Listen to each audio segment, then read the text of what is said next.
tam formalaşmayıb və buna deformasiyaya uğramış yumurta deyirlər. Belə yumurtalarda Xəzər qardaşım normal cüzələr çıxır. Ya salam qardaşım. Nə iş görürsən? Xəzər hal-hazırda inkubasiya üçün kuçiska toyuqlarımızın yumurtalarını seçirik.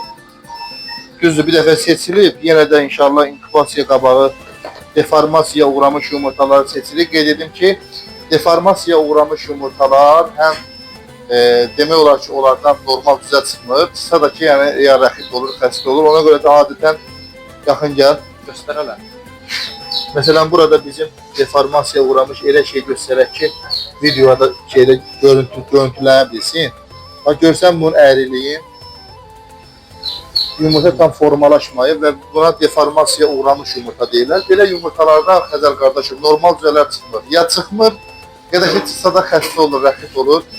Eyni zamanda bu da yumurtanın çıxış faizini aşağı salır. Ona görə biz əvvəlcədən inkubasiyadan əvvəl yumurtaları seçirik və inşallah ki, qida üçün ucuz qiymətlə bazarlara göndəririk. Belə.